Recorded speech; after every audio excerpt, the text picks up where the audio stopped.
Let's get started. Story number 1. It began on a gray, drizzly afternoon in early October. Sarah and Mark had just moved into their new house, a modest two-story colonial at the edge of a sleepy town in New England. It was the sort of house Sarah had always dreamed of. Clapboard siding, a creaky porch swing, and a wide backyard bordered by dense woods. The move had been stressful, but Sarah felt hopeful. She had quit her job in the city to focus on her writing, and Mark had recently started a remote tech position.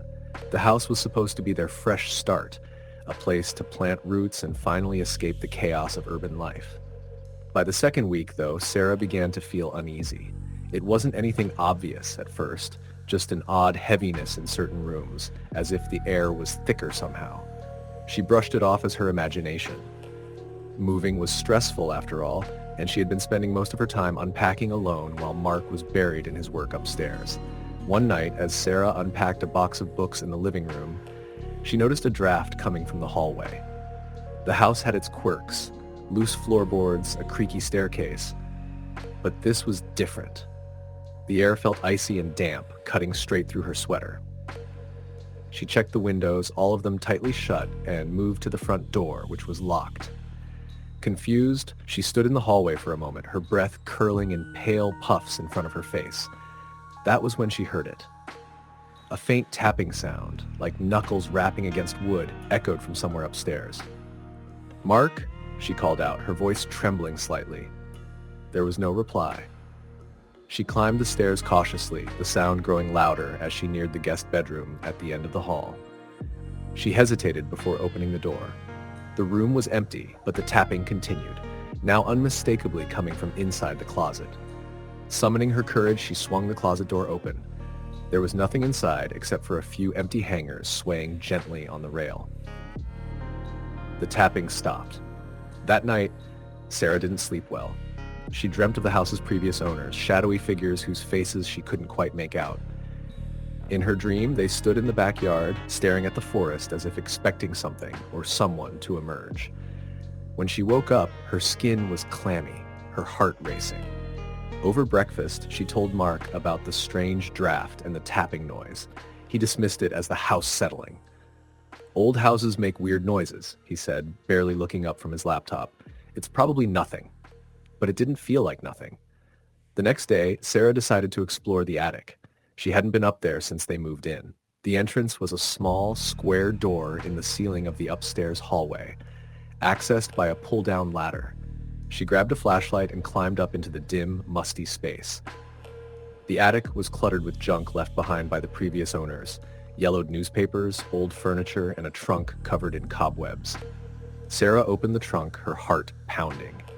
Inside, she found a collection of faded photographs, most of them of the house and its surrounding property. One photo caught her attention, a black and white image of a little girl standing in front of the woods. She was barefoot, wearing a white dress, and staring directly into the camera with an unsettlingly blank expression. Tucked beneath the photographs was a journal. The handwriting was faded but legible. It belonged to someone named Eleanor, and the entries were dated from the 1940s. As Sarah skimmed the pages, a disturbing pattern emerged. Eleanor wrote repeatedly about the girl in the woods, who she claimed would appear at the edge of the trees every evening at dusk. "She watches me from the shadows," one entry read. "Her eyes are empty, but I feel her anger." Another entry dated months later was even more chilling. "I told Thomas we need to leave. He doesn't believe me, but I know she's coming closer. Last night, I heard her in the hallway." Sarah slammed the journal shut, her hands trembling.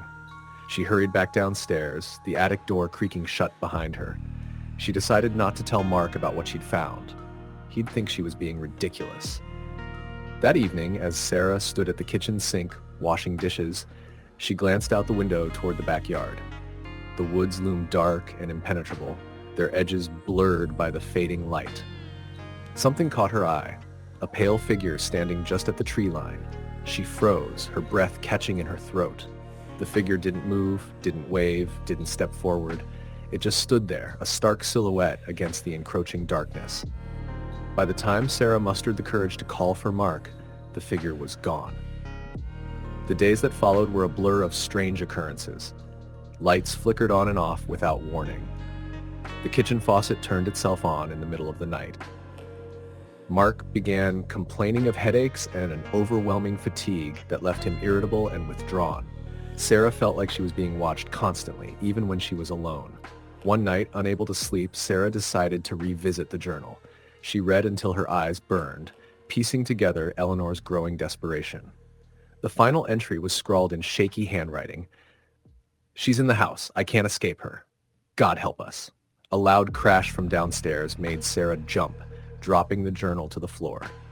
She raced to the living room and found the framed photo of her and Mark on their wedding day shattered on the floor. The frame had been sitting securely on the mantel just hours earlier. The next morning, Sarah insisted they hire someone to cleanse the house. Mark, skeptical but willing to humor her, contacted a local medium named Grace. She arrived later that afternoon, a quiet woman with piercing blue eyes and a no-nonsense demeanor.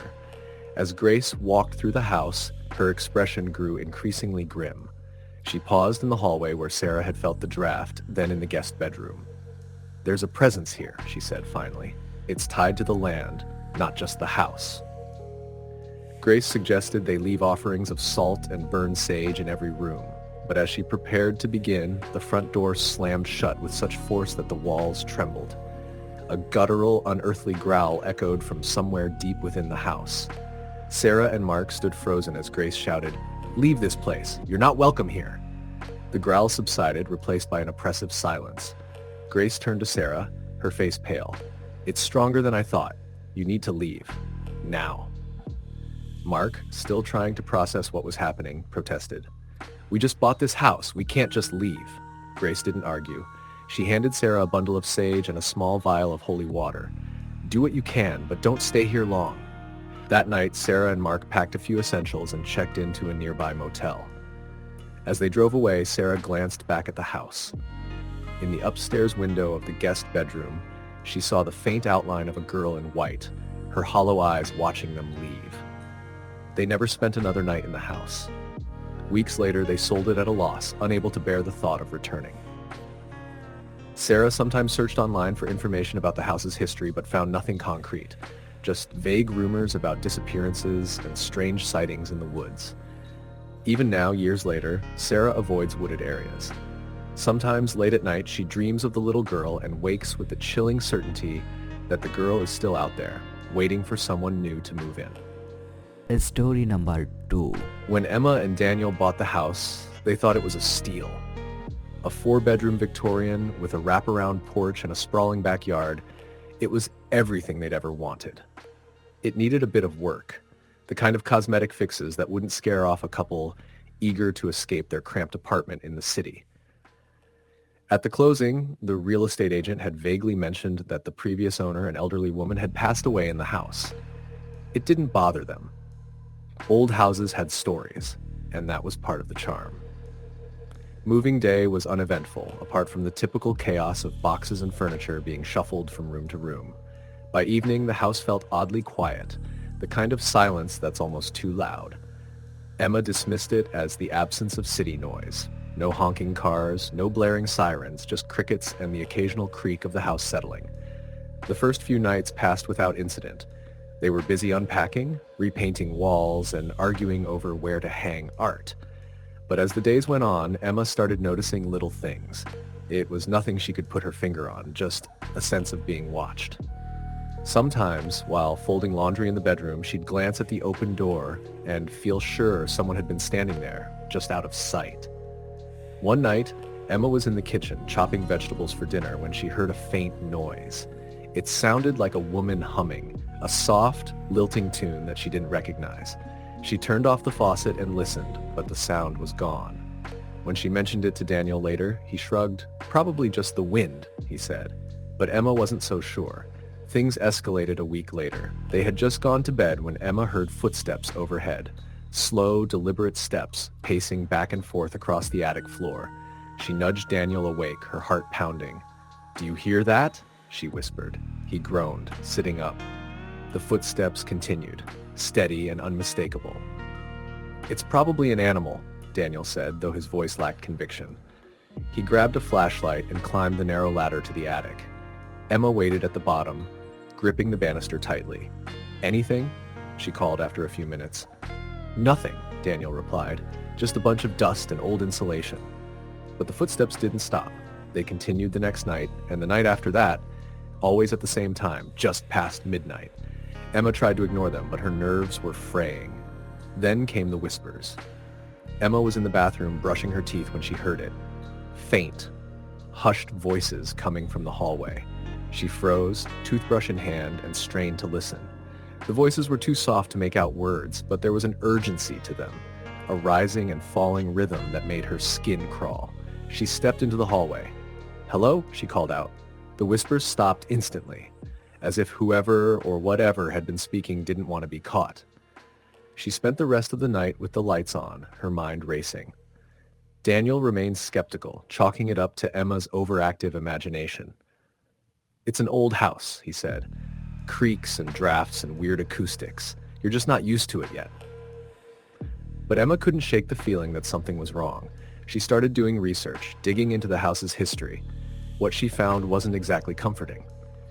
The elderly woman who had lived there before them, Mrs. Hensley, had indeed died in the house, but not peacefully. According to an old newspaper article, she had fallen down the stairs and broken her neck. Her body wasn't discovered for 3 days. The article also mentioned that Mrs. Hensley had been reclusive in her later years, rarely leaving the house. Neighbors described her as eccentric and claimed she had become obsessed with communicating with her late husband. Emma couldn't help but wonder if Mrs. Hensley's obsession had somehow lingered in the house after her death. One evening, while Daniel was working late, Emma decided to explore the attic. She had been avoiding it ever since the footsteps started, but curiosity got the better of her. Armed with a flashlight, she climbed the rickety ladder and pushed open the attic door. The space was cold and smelled faintly of mildew. Boxes were stacked haphazardly, their contents spilling out in places. Emma sifted through them, finding old photo albums, yellowed letters, and random trinkets. One box, tucked into a corner, caught her attention. Inside was a collection of dusty porcelain dolls, their glass eyes staring blankly ahead. At the bottom of the box, she found a small notebook. It was a journal, its pages filled with Mrs. Hensley's spidery handwriting. As Emma flipped through it, her stomach tightened.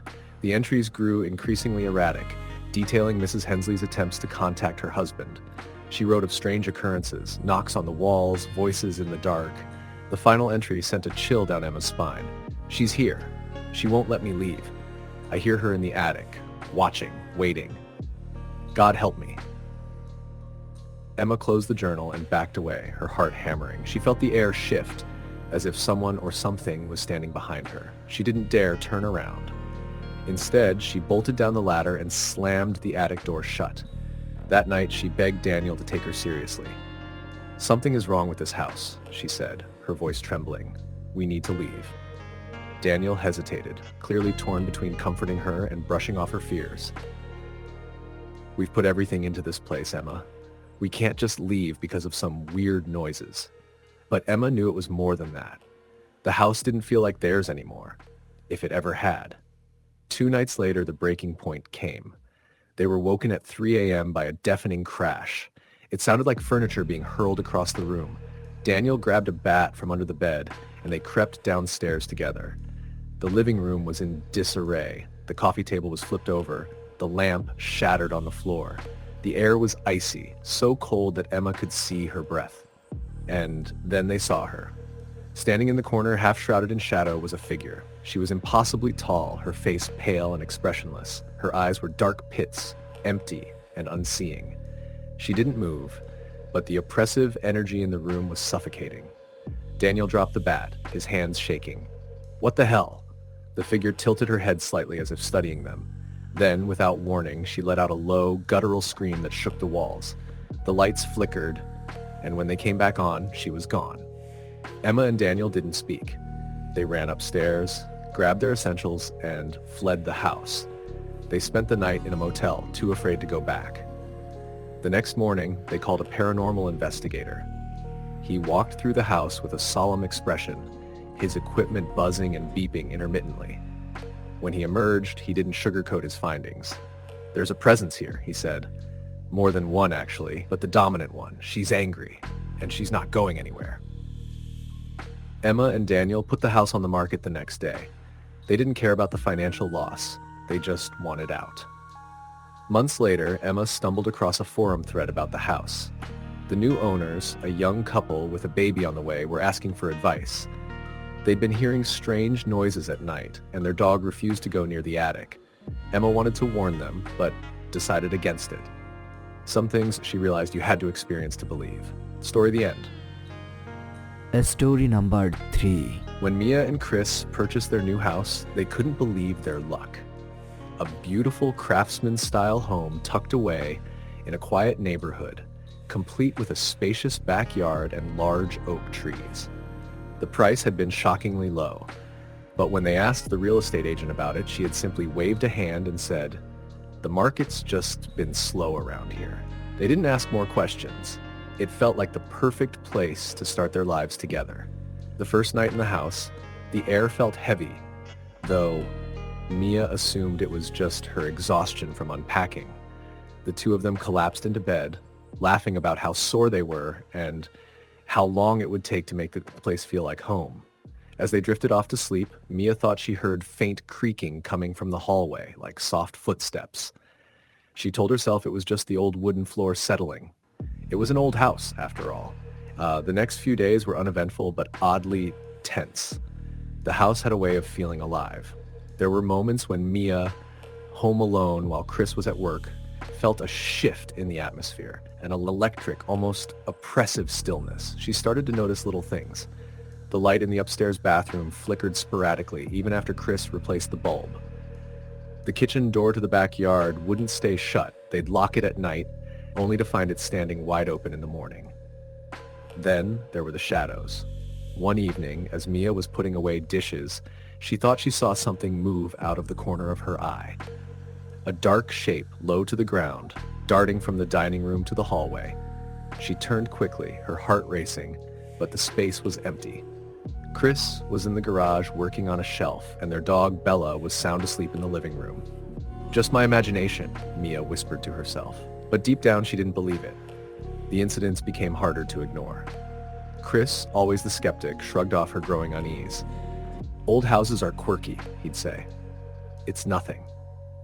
But Mia couldn't shake the feeling that they weren't alone. One night, as they sat in the living room watching a movie, Bella suddenly sprang to her feet, growling at the doorway to the hall. Her hackles were raised, her teeth bared. Chris paused the movie, frowning.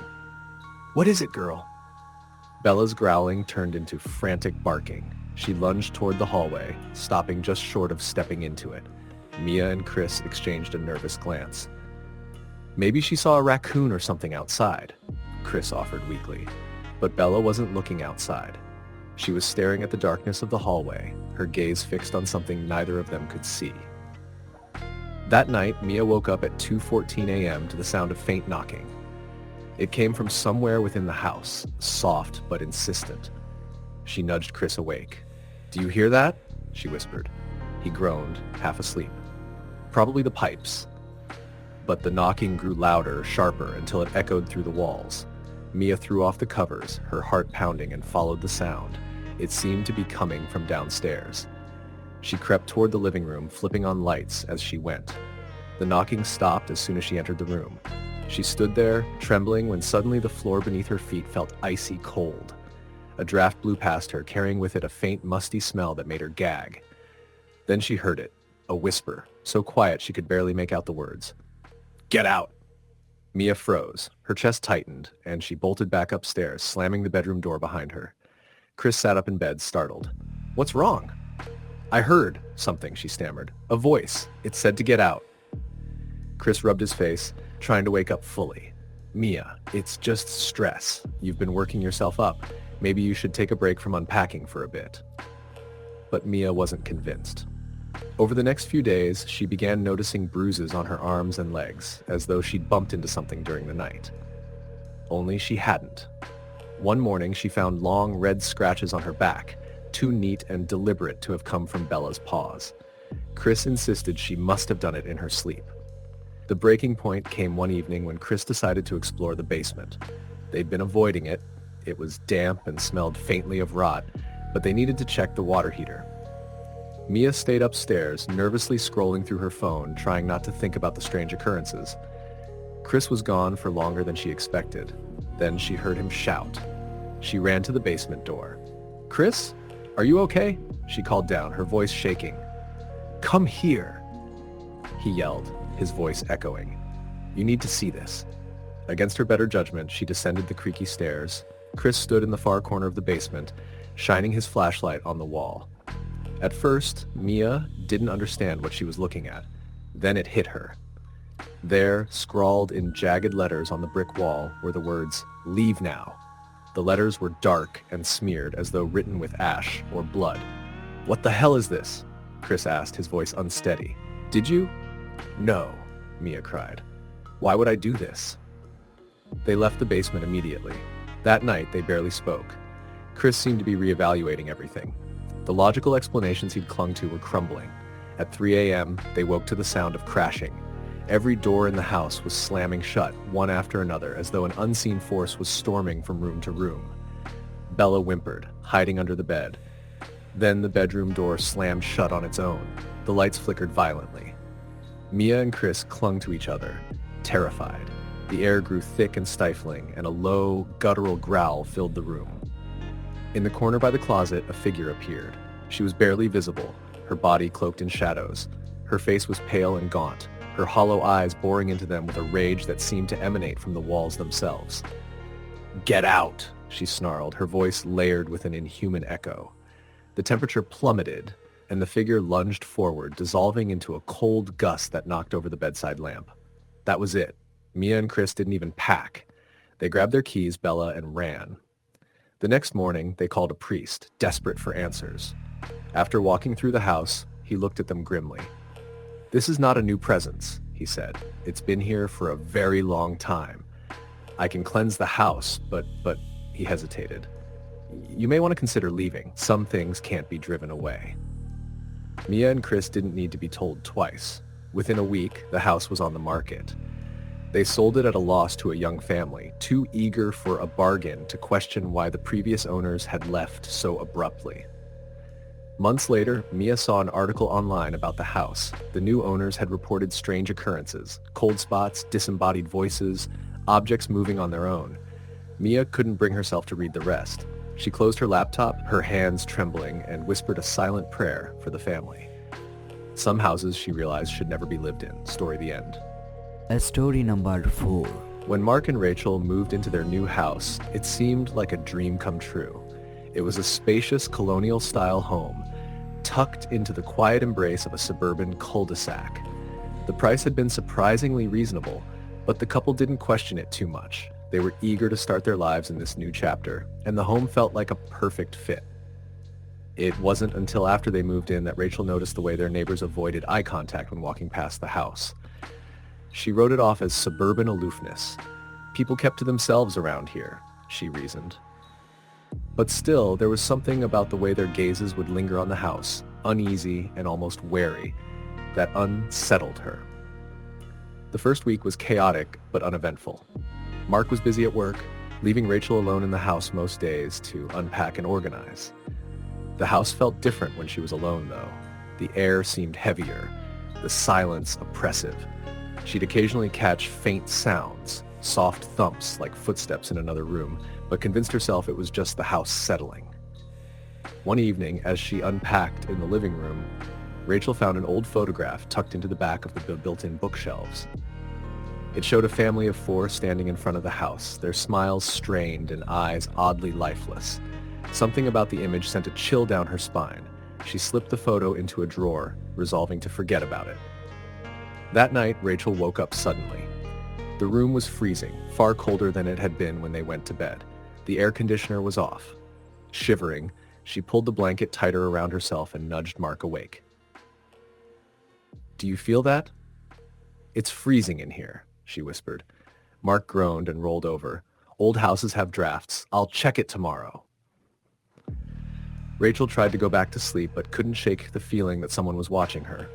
She turned her head toward the doorway and thought she saw something, a shadow, just a little darker than the rest of the room. She blinked, and it was gone.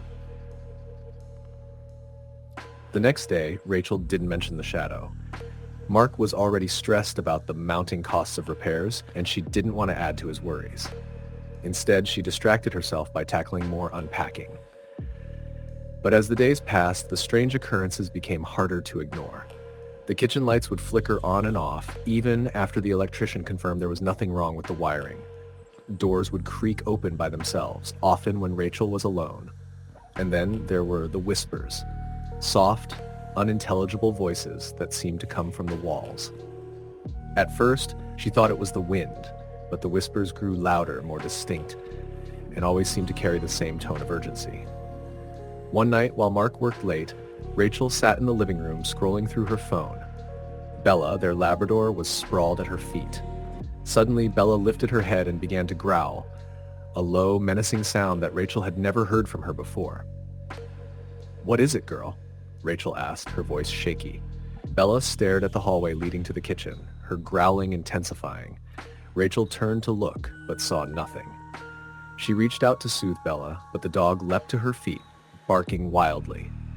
The hallway lights flickered, and Rachel swore she heard a faint laugh, a high, chilling sound that sent shivers racing down her spine.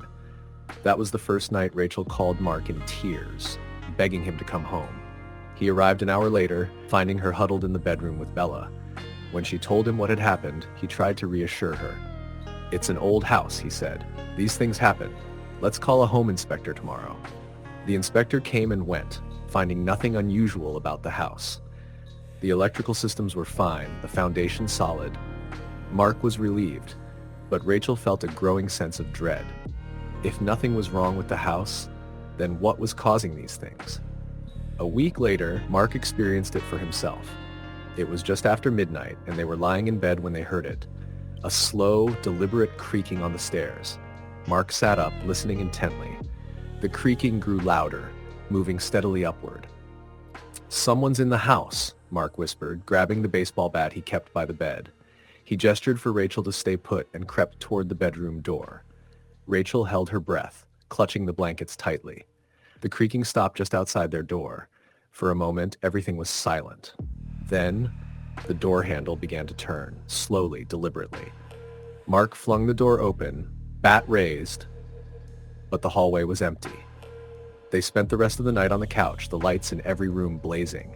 Neither of them mentioned the way the temperature had dropped again or the faint smell of something rotting that seemed to linger in the hallway.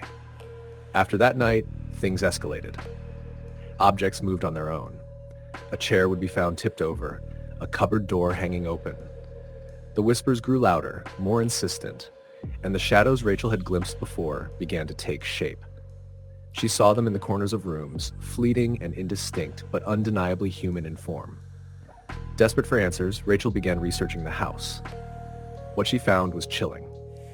The previous owners, the family from the photograph, had suffered a series of tragedies.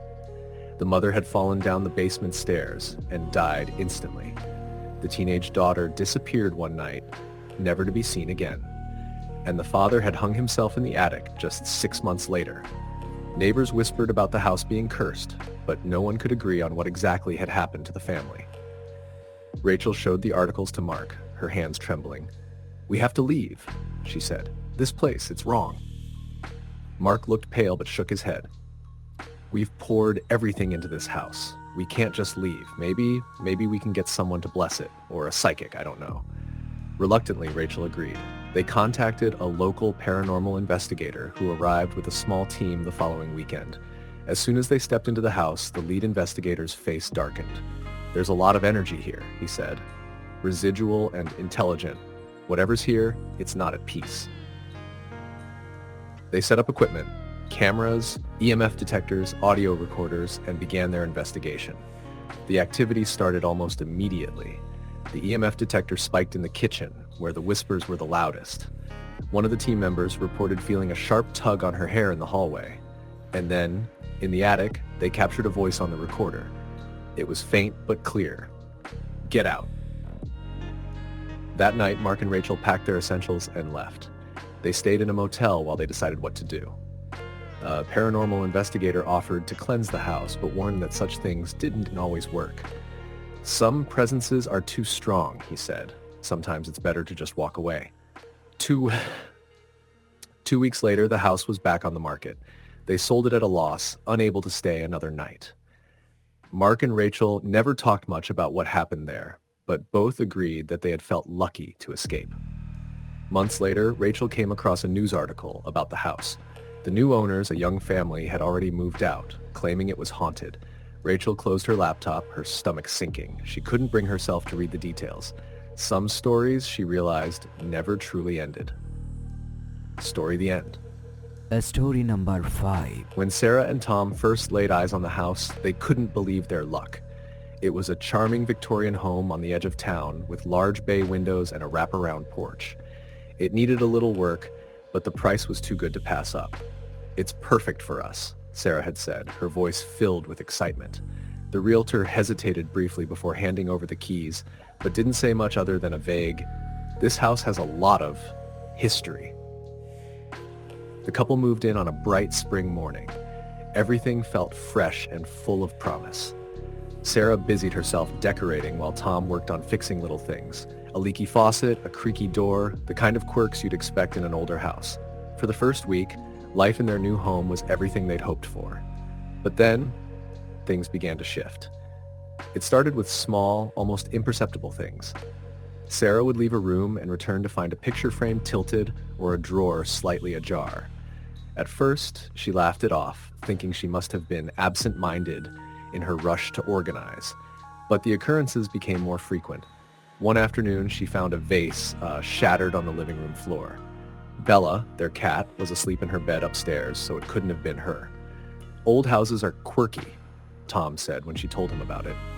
"Probably just vibrations from the floorboards or something." Sarah wanted to believe him, but the unease gnawed at her. It wasn't just objects moving. The house itself felt different at night. The air seemed heavier, the shadows darker. She began waking up in the middle of the night, her skin prickling with the inexplicable sensation of being watched. Once she thought she heard soft footsteps outside their bedroom door, but when she opened it, the hallway was empty. Then came the whispers. They were faint at first, barely audible like a breeze brushing against the walls. But over time, they grew louder and more distinct. Sarah would hear them when she was alone in the house, coming from the basement or the attic. Sometimes they sounded like words, help or leave, but she convinced herself it was her imagination. One evening, Tom was working late and Sarah was curled up on the couch with Bella. A loud bang echoed from upstairs and lay, startling both her and the cat. Bella hissed and darted under the coffee table. Heart pounding, Sarah grabbed her phone and crept up the stairs. She pushed open the bedroom door and froze. The wardrobe door was wide open, and the clothes inside were swaying as if someone had just brushed past them. The window was shut, and there was no draft. She didn't sleep that night. When she told Tom the next morning, he tried to calm her. "It's an old house, Sarah. Things creak, doors stick. You're just stressed from all the unpacking." He promised to check the wardrobe and make sure it was secure. A few nights later, Tom experienced it for himself. They were lying in bed when a loud crash came from downstairs. Tom bolted upright, grabbing the baseball bat he kept under the bed. "Stay here," he whispered to Sarah before heading downstairs. Sarah listened, her breath shallow, as Tom's footsteps echoed through the house. Then she heard him yell, "What the hell?" She ran down to find him standing in the kitchen, staring at the shattered remains of every single plate they owned, scattered across the floor. The cupboard doors were wide open. "I didn't hear them fall," Tom said, his voice shaky. "It's like it just happened." From that point on, the activity intensified. Lights flickered constantly, even after an electrician assured them the wiring was fine. Doors slammed on their own, even when the windows were closed. The whispers grew louder and more frequent, and Sarah swore she saw figures moving in her peripheral vision, dark, shadowy shapes that vanished when she turned to look. One night they were woken by Bella's frantic yowling. They found her cowering under the bed, her fur on end. In the corner of the bedroom, the rocking chair, a family heirloom that had belonged to Sarah's grandmother, was moving on its own, creaking rhythmically back and forth. "We can't stay here," Sarah whispered, tears streaming down her face. "There's something wrong with this house." Tom wanted to believe there was a logical explanation. He did some research and learned that the house had a long, troubled history. It had belonged to a man named Henry Caldwell in the early 1900s, who had reportedly gone mad after losing his wife and children in a fire. Rumors swirled that Henry had taken his own life in the house, but no one knew for sure. Over the decades, the house had changed hands many times, each owner leaving after just a few years. Desperate for answers, Tom and Sarah invited a medium to visit. The woman arrived on a bright afternoon, her demeanor calm but serious. As soon as she stepped inside, her face grew pale. "This house is heavy," she said. "There's pain here, anger, and something else, something darker." The medium walked through each room, pausing in the attic. "This is the heart of it," she said.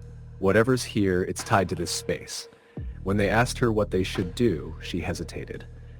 "I can perform a cleansing, but I can't promise it will work. Sometimes spirits don't want to leave." They agreed to try, but the night after the cleansing was the worst yet. At 3 a.m., they were woken by the sound of banging, doors slamming, furniture being dragged.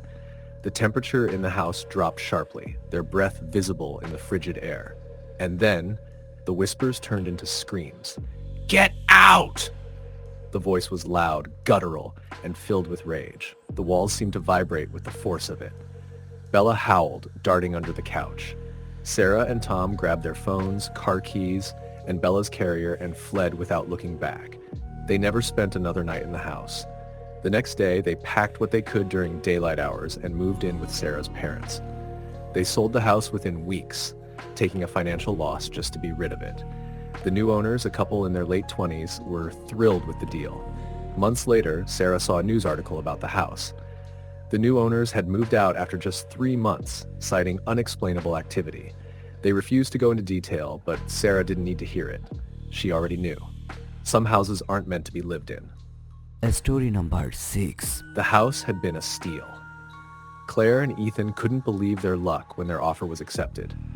It was a 2-story, craftsman-style home on a quiet street with a spacious yard, perfect for their 3-year-old son, Liam, to play in. The realtor had mentioned the house had been on the market for a while, but they didn't ask why.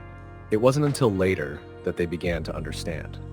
The first few days were filled with the chaos of moving, unpacking boxes, setting up furniture, and figuring out where things would go. Everything felt new and exciting. On their first night, they toasted their new home with glasses of wine, laughing and dreaming about the future. They had no way of knowing that their dream house was about to turn into something else entirely. The first incident happened 3 days after they moved in. Claire was unpacking in the kitchen while Liam played in the living room. He was unusually quiet, and when Claire peeked in to check on him, she found him staring at the corner of the room. "What are you looking at, sweetheart?" she asked. "The lady," Liam said simply, without looking away. Claire's heart skipped a beat. "What lady?" "She's standing right there," he said, pointing to the empty corner. Claire tried to shake off the unease. Children had vivid imaginations, she told herself. Liam had probably seen something on TV or was pretending. But later that night, as she recounted the incident to Ethan, she couldn't hide the tremor in her voice. "He's just a kid," Ethan said, brushing it off. "Kids say weird stuff all the time." Claire nodded, but she couldn't shake the feeling that something was off. Over the next few days, little things began to happen. Doors that were firmly closed would be found ajar. Lights flickered, even though the bulbs were brand new. The air in certain rooms felt colder, even when the thermostat was set to a comfortable temperature. Claire told herself it was just the quirks of an old house. One night, as Claire was getting ready for bed, she heard the faint sound of laughter. It was high-pitched, like a child's giggle, but it wasn't Liam. She found him sound asleep in his room.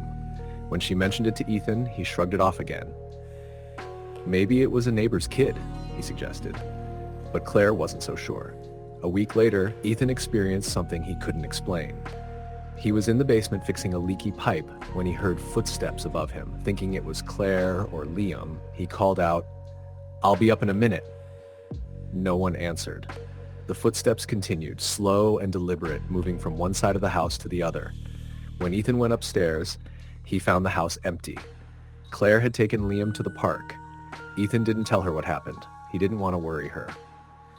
But that night, he couldn't sleep. Every creak and groan of the house made his skin crawl. The turning point came 2 weeks after they moved in. Claire was in the bathroom giving Liam a bath when he pointed to the mirror. "She's here," he said. Claire turned to look. At first, she saw nothing but her own reflection and Liam's small, wet face. Then out of the corner of her eye, she saw it. A dark shape, faint but unmistakable, standing behind them. She spun around, but the bathroom was empty. She pulled Liam out of the tub, wrapped him in a towel, and ran to find Ethan. Her hands were shaking as she told him what she had seen. This time, Ethan didn't dismiss her. "We need to figure out what's going on," he said. That night, after Liam was asleep, they sat down with their laptops and started researching the house. It didn't take long to find the history. Decades ago, a woman named Margaret Bennett had lived there with her young daughter. Margaret was a recluse, known in the neighborhood for her strange behavior. One day, both she and her daughter disappeared. Their bodies were never found, and rumors swirled that Margaret had killed her child before taking her own life. Claire felt sick. "Do you think it's her? The woman Liam keeps talking about?" Ethan didn't answer. He didn't know what to believe anymore. The activity in the house escalated. Doors slammed shut on their own. The temperature in Liam's room dropped so much that they started putting a space heater in there at night. Claire began waking up at 3 a.m. every morning, her heart racing for no apparent reason. And Liam's behavior changed. He became withdrawn and irritable, refusing to sleep in his room. One night, he told Claire, "The lady doesn't like it when you're here." "Why not?" Claire asked, trying to keep her voice steady. "She says it's her house." Claire couldn't take it anymore. They contacted a local paranormal investigator, a woman named Angela who had been recommended by a friend. When Angela arrived, she walked through the house with a solemn expression. "There's definitely a presence here," she said. "It's strong and it's angry." She set up equipment, audio recorders, cameras, and EMF detectors, and began her investigation. In the living room, the EMF detector spiked dramatically. In the basement, Angela felt a cold hand touch her shoulder. And in the attic, she captured a voice on the recorder. It was faint, but chilling. "Get out!" Angela explained that the spirit, likely Margaret, was attached to the house. "She doesn't want anyone here," Angela said. "She feels like this is still her home." "Can you get rid of her?" Ethan asked. "I can try," Angela said, "but there are no guarantees." Angela performed a cleansing ritual about burning sage and reciting prayers as she moved through each room. For a few days, the house felt lighter, and Claire dared to hope that it was over. But then one night, she woke up to the sound of Liam screaming. She ran to his room and found him standing in the corner, his face pale and tear-streaked. "She's mad," he sobbed. "She's so mad." That was the final straw. The next day, Claire and Ethan packed their things and moved into a motel. They put the house on the market a week later, disclosing everything they had experienced to the realtor. They didn't care about taking a loss. They just wanted to leave. Months later, Claire searched the address online, curious about what had happened to the house. She found a news article about the new owners, a young couple who had moved in shortly after they left. They had reported strange occurrences and moved out within 2 months. Claire closed her laptop and took a deep breath. She didn't need to read the details. She already knew. Story the end. Story number 7. When Emma and her husband, Ben, bought the house, it seemed like a dream come true. It was a classic colonial with tall, white pillars, a sprawling front yard, and more space than they ever thought they could afford. Tucked away in a quiet rural town, it was the perfect place to raise their 2-year-old daughter, Lily. The realtor had mentioned it had been on the market for a while, but they figured it was just because the town was small and the property was a bit older. Neither of them thought to ask more questions. Moving day was a flurry of activity. By the evening, they were surrounded by half-unpacked boxes, exhausted but happy. As they sat on the living room floor eating takeout, Lily toddled around, chattering to herself. Emma smiled, watching her daughter. "She's going to love growing up here," she said. Ben nodded. "This is it, our forever home." But their excitement was short-lived. It started with small, almost laughable oddities. Emma would walk into the kitchen to find a cupboard door open or a chair slightly pulled out from the table. She assumed it was Lily, though the little girl wasn't tall enough to reach the cupboards. "You're such a little explorer," Emma would say, gently closing the doors. Then came the noises. At night, after they'd put Lily to bed, Emma and Ben would hear faint creaks and thumps coming from upstairs. Ben brushed it off as the house settling. "It's old," he said. "Houses like this make noises." Emma tried to agree, but the sounds were persistent and purposeful. It wasn't random creaking, it was footsteps, deliberate and slow, pacing back and forth. One afternoon, as Emma was folding laundry, she heard Lily giggling in her room. She smiled to herself, loving how happy her daughter seemed in the new house. But when she stepped into Lily's room, her smile faded. Lily was sitting in the middle of the floor, staring at the far corner of the room. She wasn't playing with her toys or looking at a book. She was looking at nothing. "What's so funny, sweetheart?" Emma asked. Lily turned to her mother and said, "The lady's funny." Emma's stomach dropped. "What lady, honey?" "The one who's here," Lily replied matter-of-factly. Emma tried to shake off the chill creeping up her spine. "You mean your stuffed animals or your dolls?" Lily shook her head and pointed at the corner. "No, Mama. The lady, she talks funny." Emma felt her skin crawl, but didn't press further. Instead, she scooped Lily up and brought her downstairs, trying to push the unsettling exchange out of her mind. That night, Emma told Ben about what Lily had said. He laughed nervously. "Kids have wild imaginations," he said, though Emma noticed he avoided looking her in the eye. Over the next week, the strange occurrences grew harder to ignore. Objects would vanish, only to reappear in odd places. The lights flickered constantly, even though an electrician confirmed there was nothing wrong with the wiring. Lily began waking up in the middle of the night, crying and pointing at the same corner of her room. "The lady's mad," she would sob. Emma and Ben were at a loss. They tried rearranging Lily's room, thinking maybe it was shadows or the layout that frightened her, but nothing helped. If anything, it seemed to make things worse. One evening, after Lily had finally fallen asleep, Emma sat in the living room scrolling through her phone. Ben was out of town on a business trip, and the house felt unnervingly quiet. Suddenly, a loud crash echoed from upstairs. Emma's heart raced as she ran up the stairs, terrified something had happened to Lily. She found her daughter's room untouched, but the sound had come from the master bedroom. When Emma stepped inside, she froze. The mirror over their dresser had shattered, shards of glass scattered across the floor. The room was ice cold, and the air felt thick, oppressive. Emma didn't sleep that night. The next morning, she called Ben and begged him to come home early. "Something's wrong with this house," she said, her voice trembling. "I don't feel safe here." Ben returned the following day, trying to reassure her that everything would be fine, but even he couldn't explain what happened next. That night, they both woke to the sound of whispering. It was faint but unmistakable, coming from the hallway. Ben grabbed a flashlight and stepped out of the bedroom. Emma followed, clutching his arm. The whispers grew louder as they approached Lily's room. When they opened the door, Lily was sitting up in bed, staring at the corner again. Her eyes were wide, unblinking. "Lily?" Emma said, her voice shaking. "What's wrong, sweetheart?" "She's mad at you," Lily said, her voice flat and emotionless. "Who's mad?" Ben asked. "The lady," Lily replied. "She says you have to go." Emma and Ben looked at each other, panic written on their faces. They decided then and there they couldn't stay another night. They packed a few essentials, grabbed Lily, and left for a nearby motel. The next day, Emma began researching the house's history. She learned that it had once belonged to a widow named Margaret Connors, who had lived there in the 1940s. Margaret was known for being reclusive, rarely leaving the house after her husband's death. Neighbors claimed they heard her talking to someone at night, even though she lived alone. Eventually, she was found dead in the house, sitting in a rocking chair in what was now Lily's room. Emma's hands shook as she read the story. "It's her," she whispered to Ben.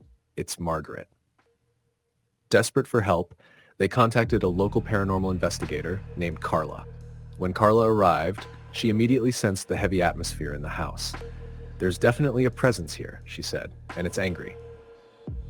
Carla performed a cleansing, burning sage and reciting prayers as she moved through the house. For a few days, the activities seemed to stop, but then on the fifth night, they woke to the sound of Lily screaming. When they rushed to her room, they found her standing in the corner, her tiny hands pressed against the wall, sobbing uncontrollably. She's here. Lily cried. She won't leave. That was the final straw. Emma and Ben packed up their belongings and left the house for good. They sold it within a month, taking a significant financial loss just to be rid of it. Years later, Emma still dreams about the house. In her dreams, she hears the whispers and sees the shadowy figure in the corner of Lily's old room. She wakes up drenched in sweat, her heart racing. They never found out exactly what Margaret wanted. All they knew was that she didn't want them there. Story number 8. When Sarah and Tom bought the house, it felt like the start of a new chapter. It was a modest two-story home on a quiet cul-de-sac, surrounded by oak trees that swayed gently in the breeze. It wasn't their first choice. They'd initially had their hearts set on a more modern place downtown, but when the price dropped unexpectedly, they couldn't resist. A little fixing up and it'll be perfect, Tom had said, his arm around Sarah as they signed the papers. Their 6-year-old daughter, Mia, was thrilled with her new room. "It's so big," she said, twirling in the empty space before they moved in their furniture. Sarah watched her daughter's excitement and felt a pang of relief. Maybe this house really was the fresh start they needed. The first week went by without incident. Boxes were unpacked, pictures were hung, and routines began to settle. Mia loved playing in the backyard where an old wooden swing hung from a tree branch. Every afternoon, Sarah would watch from the kitchen window as Mia pushed herself higher and higher, her laughter echoing across the yard. One evening, as Sarah was tucking Mia into bed, her daughter whispered, "Mommy, who's the man in the hallway?" Sarah froze, her hands stilling on the blanket. "What man, sweetie?" Mia pointed toward the door. "He was standing there earlier. He had a hat." Sarah tried to keep her voice calm. "Maybe you were dreaming," Mia frowned. "No, he was real." Sarah forced a smile and kissed Mia's forehead. You probably just imagined it. Get some sleep, okay?" But that night, Sarah couldn't shake the uneasy feeling. She lay awake next to Tom, listening to the creaks and groans of the old house. Every sound made her heart race, and she found herself glancing toward the bedroom door, half expecting to see a shadowy figure standing there. The next few days were uneventful, and Sarah began to convince herself that Mia had simply let her imagination run wild. But then, small things started happening. It began with the noises. Sarah would hear faint footsteps on the stairs when she was alone in the house. At first, she thought it was Tom or Mia, but when she went to check, the staircase was empty. Lights flickered, even though Tom had replaced all the bulbs when they moved in. Doors that were left open would be closed when she returned, and vice versa. One afternoon, Sarah found Mia sitting on the swing in the backyard, her head tilted as if she were listening to someone. "Who are you talking to, honey?" Sarah asked, stepping outside. Mia turned to her mother and smiled. "The lady." Sarah's stomach tightened. "What lady?" "The one who lives here," Mia said matter-of-factly. Sarah forced herself to stay calm. "What does she look like?" Mia shrugged. "I don't know. She's always blurry like smoke." Sarah tried to laugh it off, but her unease grew. That night, after Mia had gone to bed, she told Tom about the incident. He brushed it off. "Kids make stuff up," he said. "She probably saw something on TV." But Sarah wasn't convinced. The activity escalated over the following weeks. One night, as Sarah was brushing her teeth, she caught movement in the mirror. For a brief moment, she thought she saw a shadow pass behind her, but when she turned around, the bathroom was empty. Another night, Tom woke up to the sound of someone whispering. He assumed it was Sarah, but when he turned over, he saw her fast asleep. The worst incident happened late one evening while Tom was out of town for work. Sarah was lying in bed reading when she heard Mia scream. She bolted out of bed and ran to her daughter's room, her heart pounding. Mia was sitting up in bed, tears streaming down her face. "She was here!" she cried. "She was standing right there!" Sarah pulled Mia into her arms, trying to calm her down. "It's okay, baby. It's okay." "She said we have to leave," Mia sobbed. "She said it's her house." Sarah didn't sleep that night. She kept every light in the house on and sat in the living room, clutching a cup of tea and jumping at every sound. The next day, Sarah began researching the house. She discovered that it had been built in the 1920s and had gone through several owners. One name stood out, Eleanor Graves. Eleanor had lived in the house for nearly 30 years, but after her husband died in a tragic accident, she became a recluse. Neighbors reported hearing her talking to herself late at night, and there were rumors that she dabbled in seances, desperate to contact her husband. She died in the house under mysterious circumstances. Sarah's hands shook as she read the old news articles. She couldn't deny it anymore. Something was wrong with the house. Desperate for help, Sarah contacted a local paranormal investigator named Rachel. When Rachel arrived, she immediately sensed the heavy energy in the house. "There's definitely a presence here," she said, "and it's strong." Rachel set up equipment around the house: audio recorders, cameras, and EMF detectors.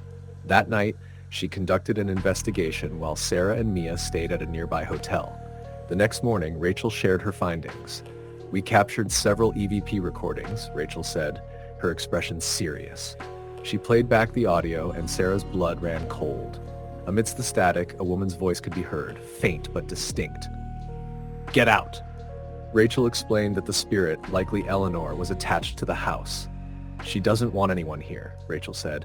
"She's angry and territorial." Rachel performed a cleansing ritual, burning sage and reciting prayers as she moved through the house. For a few days, things seemed to improve. The atmosphere felt lighter, and the strange occurrences stopped. But it didn't last. One night, Sarah woke to the sound of something shattering. She and Tom ran downstairs to find the living room in disarray. Picture frames had been knocked off the walls and the coffee table was flipped over. In the center of the chaos was one of Rachel's EMF detectors, which had been left behind. It was flashing wildly, emitting a high-pitched beeping sound. That was the final straw. The next morning, Sarah and Tom packed up their belongings and moved in with Sarah's sister. They put the house on the market, disclosing the paranormal activity to potential buyers. Unsurprisingly, it took months to sell. Years later, Sarah still thinks about the house. Sometimes, she dreams of the shadowy figure Mia described, the blurry, smoke-like woman who had claimed the home as her own. Sarah wakes up from these dreams drenched in sweat, her heart racing, and reminds herself that they're safe now. But deep down, she knows she'll never truly forget. Some houses don't want to let go.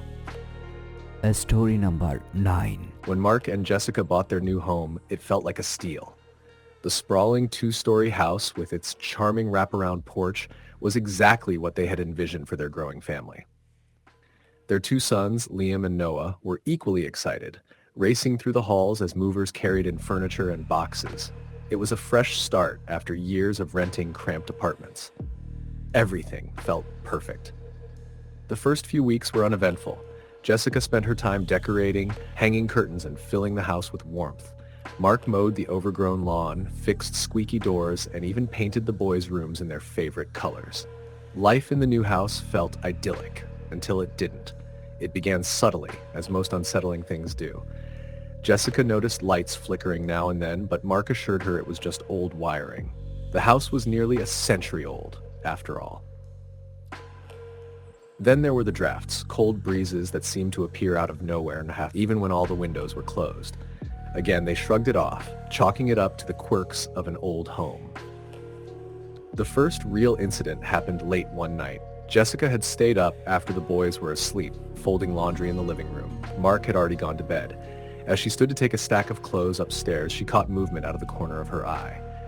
She turned quickly, expecting to see one of the boys, but the room was empty. "Liam? Noah?" She called out softly, setting the clothes down and walking toward the staircase. No answer. She checked their rooms and found both boys sound asleep. Shrugging it off, she returned to the living room. But as she bent down to pick up the laundry, she heard it, a faint whisper coming from the direction of the kitchen. Jessica froze. Her heart pounded in her chest as she strained to listen. The whispering stopped, leaving behind a heavy silence that made her skin crawl. She turned off the lights and hurried upstairs, convincing herself she had imagined it. The following morning, she told Mark what had happened. He laughed it off. "It's probably just the wind or the house settling," he said. "Old places like this always make weird noises." But Jessica wasn't so sure. Over the next few weeks, the activity escalated. Objects began to move. A chair in the dining room would be pulled out, as if someone had been sitting there. Liam's toy cars, which he always left in neat rows, would be scattered across the floor when no one was in the room. Jessica swore she heard footsteps on the stairs late at night, but when she checked, no one was there. One evening, while the family was having dinner, Noah looked up from his plate and said, "Mommy, who's the man in the hallway?" Jessica's stomach dropped. "What man, honey?" "The one with the hat," Noah said, pointing toward the darkened hallway. "He's standing there." Mark turned to look, but the hallway was empty. "There's no one there, buddy," he said, ruffling Noah's hair. "You probably just imagined it." But Noah shook his head. "He's there. He's watching us." Jessica's appetite vanished. She couldn't shake the feeling that something was deeply wrong with the house. That night, after putting the boys to bed, Jessica did some research. She learned that the house had been owned by a single family for decades before being sold to a developer. The original owner, a man named Edward Grayson, had lived there with his wife and 2 daughters. According to local records, Edward had been a strict and domineering man. He died in the house alone after his family left him. The details were vague, but there were whispers of domestic abuse and rumors that Edward's presence still lingered. Jessica shared what she'd found with Mark, who remained skeptical. "People love making up ghost stories about old houses," he said. "It's probably just in your head." But Jessica couldn't let it go, especially after what happened next. One night, as they were getting ready for bed, the baby monitor in Noah's room crackled to life. At first, it was just static, but then a voice came through. It was faint but unmistakable. "Get out." Jessica's blood turned to ice. "Did you hear that?" she whispered to Mark. He nodded, his face pale. Without saying a word, they rushed to Noah's room. He was fast asleep, his tiny chest rising and falling peacefully. But the room felt different, heavier, colder. "We need to leave," Jessica said, her voice trembling. Mark hesitated. "It's late. Let's just stay in the room with the boys tonight. Tomorrow, we'll figure something out." They brought Liam into Noah's room and stayed together that night, but Jessica barely slept. She couldn't shake the feeling that they were being watched. The next day, Jessica reached out to a local paranormal investigator named Elaine. Elaine arrived that evening with a small team and set up equipment around the house: cameras, audio recorders, and EMF detectors. As the team worked, Elaine explained that older homes often held onto residual energy, especially if there had been trauma. "This house has a heavy energy," Elaine said, walking through the hallway. "There's definitely a presence here." As the investigation continued, the team captured chilling evidence. One audio recording picked up a man's voice saying, "Leave my house." In another, faint footsteps could be heard, followed by the sound of a chair scraping across the floor. The EMF detectors spiked repeatedly in the dining room and at the base of the stairs. Elaine confirmed what Jessica had feared. The spirit of Edward Grayson was still in the house, and he wasn't happy about their presence. Elaine performed a cleansing ritual, burning sage and reciting prayers to try to dispel the negative energy. For a few days, the house felt quieter, lighter, but the peace didn't last.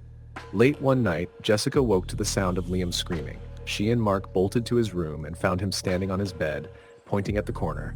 "He's here!" Liam cried. "He's in my room!" Mark turned on the light, but the corner was empty. Still, the room felt ice cold, and the air was thick with an oppressive weight. It was the breaking point for Jessica. "We can't stay here," she said, her voice firm. "I don't care what it costs. We're leaving." The next morning, they packed their belongings and left the house. They moved into a small apartment while they put the house back on the market. Despite disclosing the activity, the house sold quickly, but Jessica couldn't shake the guilt. She wondered if the next family would face the same horrors they had. Years later, Jessica still thinks about the house. Sometimes she dreams of the dark hallway and the shadowy figure with the hat. She wakes up in a cold sweat, clutching the blankets, and reminds herself that they're safe now. But some nights, when the wind howls outside, she swears she can still hear Edward's voice whispering, "Get out." Story number 10. When Emma and her husband, Jack, moved into their new house, it felt like a dream come true. It was a spacious, 2-story Victorian home on the outskirts of town, complete with ornate woodwork and large bay windows that let in plenty of sunlight. The realtor had mentioned that the house had been vacant for years, but neither Emma nor Jack thought much of it. The price was a bargain, and they were eager to settle down after years of apartment living. Their 4-year-old daughter, Lily, was the most excited of all. She immediately claimed the room at the end of the upstairs hallway, the one with a big window overlooking the backyard. "This is my princess room," she declared, spinning in circles as Emma and Jack laughed. For the first few days, the family was busy unpacking and settling in. Emma hung curtains and arranged furniture while Jack focused on fixing minor issues like creaky floorboards and leaky faucets. At night, they would sit together on the couch, sipping wine and admiring their new home. Everything felt perfect. Until it didn't. The first odd thing Emma noticed was the sound. Late at night, when the house was quiet, she'd hear faint footsteps upstairs. At first, she thought it was Jack or Lily, but when she went to check, she'd find them both fast asleep. She told herself it was just the old house settling, but the noises continued, soft, deliberate steps that seemed to move from room to room. Then, there was Lily's behavior. One afternoon, Emma found her daughter sitting in the middle of her room, whispering to someone. "Who are you talking to, sweetie?" Emma asked. Lily looked up with a big smile. "My friend." Emma frowned. "What friend?" "The lady in the dress," Lily said matter-of-factly. "She said she used to live here." Emma felt a chill run down her spine. "What does she look like?" She's pretty," Lily said, tilting her head as if listening to someone. "But she's sad." Emma tried to brush it off as an imaginary friend, but Lily's conversations with the lady became more frequent. She'd sit at the small table in her room pouring tea for two, or stand by the window, holding an animated conversation with someone Emma couldn't see. One night, as Emma was tucking Lily into bed, her daughter whispered, "Mommy, the lady doesn't like Daddy." Emma's stomach dropped. "Why would you say that?" "She told me," Lily said, her voice serious. "She said he shouldn't be here." Emma didn't tell Jack about Lily's comment. She didn't want to worry him, or admit that she was starting to feel uneasy in their new home. But things only got worse. A few nights later, Emma woke to the sound of soft crying. At first, she thought it was Lily, but when she checked her daughter's room, Lily was sound asleep. The crying seemed to be coming from downstairs. Emma hesitated, then grabbed her phone and crept down the stairs. The sound grew louder as she reached the living room. It was unmistakably a woman sobbing, low and mournful. Emma's heart pounded as she flicked on the light, but the room was empty. The crying stopped instantly, leaving behind an eerie silence. She didn't go back to sleep that night. The next morning, Emma told Jack what had happened. He tried to reassure her. "It's an old house," he said. "Old houses make weird noises." But Emma could see the doubt in his eyes. The breaking point came a week later. It was late at night, and Jack had fallen asleep on the couch while watching TV. Emma was upstairs in bed, reading, when she heard a loud crash. She ran downstairs to find Jack wide-eyed and pale, staring at the shattered coffee table. "What happened?" Emma asked, her voice shaking. "I don't know," Jack said, his voice trembling. "I was asleep and then it was like something shoved the table off the rug." Emma looked at the table, then at Jack. "We need to leave." Jack nodded. "Tomorrow. First thing." That night, they all slept in the same room, huddled together like frightened children. Emma barely closed her eyes, her mind racing with fear and questions. Who or what was in their house? And why did it feel so angry? The next morning, Emma did some digging. She visited the local library and searched for information about the house's history. What she found made her blood run cold. The house had belonged to a woman named Eleanor Hayes, who lived there in the early 1900s. Eleanor had been engaged to a man named Charles, but on the eve of their wedding, she discovered he was having an affair. Devastated, Eleanor called off the wedding and retreated into isolation. She lived the rest of her life in the house, never marrying, and eventually died alone. Neighbors reported seeing her wandering the property in a black dress, her face pale and grief-stricken. Emma returned home and told Jack what she'd learned. "I think Eleanor's still here," she said. "And she doesn't want us here." Jack didn't argue. That afternoon, they packed a few essentials and left the house.